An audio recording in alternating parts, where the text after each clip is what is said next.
All right, everybody, good evening. One final receiver video, and we are now down to the very back of the seventh round. So things are getting pretty thin here.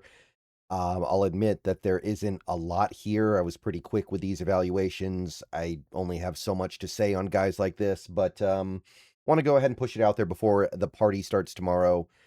By the way, the party is already kind of starting to start. We're getting some stuff about Kobe Bryant that's pretty juicy. Maybe I'll make a video about that later if we get some finality there. But let's focus on these evaluations for a little bit here, starting with Kaden Wetjen of Iowa, who is not a receiver so much as he is a return man, but he's a very good return man. So this is interesting. 24, kind of small, a little bit stout though, so he's not like just really, really tiny. Short arms, tiny hands, so big issues there for sure. Tested not great, especially for a guy of his size, I will say that. The aggregate puts him in the late 7th, and you can see the 1 year of receiving production he has is basically nothing. This is a return man, and he's a great returner. He's one of the best returners in the country. He does have some yak skills in theory. I want to say it's all theoretical there because he doesn't really play offensively that much. He's quick, he's got explosive moves, he knows how to throttle, and again, he's a great returner. And I believe he's on in the conversation for best returner in the country. So no production as a receiver in college. He's very small. Hard to imagine he'll ever be much of a receiver in the NFL. He's not a stellar athlete. He just has good vision and a good feel for returning kicks. So forget about ever getting much out of him as a wide receiver, but he's such a good returner. I can go 6th round on him because I do think you have that upside there. So Kaden Wetjen, I'd go 6th round on him. I think that's okay. Vinnie Anthony the second out of Wisconsin, our next receiver here. This is a little bit more compelling than guys this low in the draft, I guess. He's not tiny. He's not really big, but he's not tiny either. He's actually a decent size. He tested kind of poorly, but he did have a nice 20-yard shuttle and in pretty decent 3-cone as well, so it's not all bad. And the aggregate, like I said, late 7th round. We are firmly in late 7th round territory now. Was pretty darn productive in 2024, almost 700 yards, and then 2025 there were some expectations for him in 2025, and they didn't happen for a couple different reasons. So definitely let the air out of the balloon here, but let's talk about it.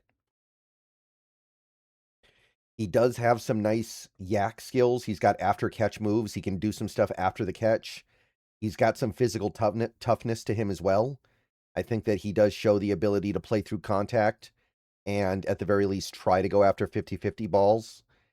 He's also pretty good when targeted on vertical routes, even though, and this is going to be a concern, he's not that fast. So you wonder if it'll hold up in the NFL, of course.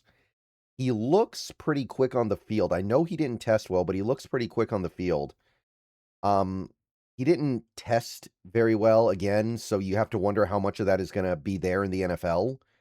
He didn't produce that much. I mean, 2024 looked like we were going somewhere, and 2025 we didn't. He's not very good at the catch point. He's not very good at adjusting, not very good at winning at the last second. And he's kind of a lazy route runner. His routes are telegraphed. So, yeah, I think this is a UDFA. I think this is an undrafted rookie guy.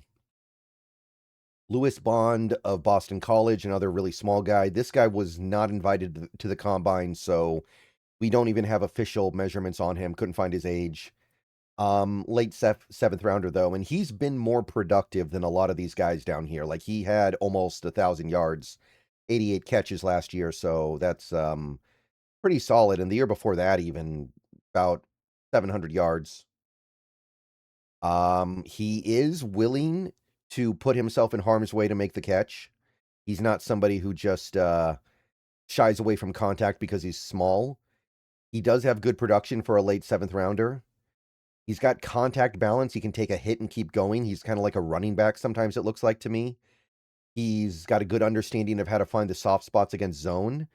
and he's also a quality route runner. So there are some things here that could form the foundation of a pretty decent receiver. But he's very small, like I said. Maybe not tiny, tiny, but he's small. He doesn't really have the speed to get open downfield. He's not winning in contested catch situations very often. He's not a contested catch guy at all. If he's covered, there's not much that's going to happen there. And he's not a very good athlete. Like, you need something to really push you along when you're this small, I think, and he doesn't really have it. So there is something here that strikes me as passable because he does run pretty good routes, because he is willing to get hit. There is some production, but I think 7th round is about right. There's not enough with the traits to counterbalance his physical profile. He's just a little too small to not be fast. So that's Lewis Bond. Not bad. I think 7th round is appropriate for him. Final guy. Our final receiver we're going to look at this year is Hank Beatty of Illinois, the Fighting Illini. Another guy who didn't go to the combine. Another smaller guy. The only major big board I used that had him was PFF. They had him in the 300s. The aggregate had him at the very tail end of the 7th, or basically right on the line between 7th and UDFA. He was pretty productive last year, almost 900 yards. So he put up some numbers, good amount of targets. He does have the wheels to get through his routes pretty quickly, so there is a little bit of speed and quickness here, a little bit. He can at least get through the route and get open. He's smart.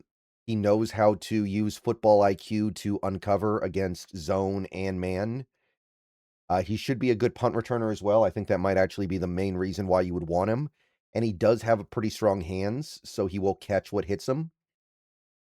Now, because he's so small, he's probably only going to be able to do slot stuff, so a little bit limited. I don't see him playing on the outside.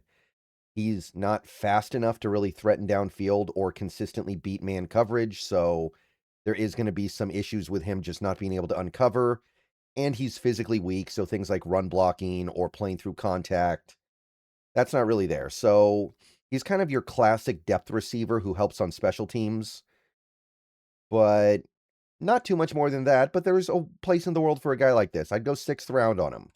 I think there's some stuff here that makes him at least adept as a receiver, even if I don't know if he'll ever be good as a receiver. It's kind of like a John Ursua or something. Somebody like that. Okay.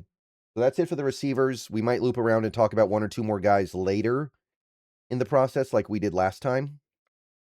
But I believe that will do it for the receivers for now. I know there are guys like Jeff Caldwell that could merit some evaluation, but I'll do that later if I need to. And that'll do it. See you guys later. Go Hawks. Everybody have a great rest of your night.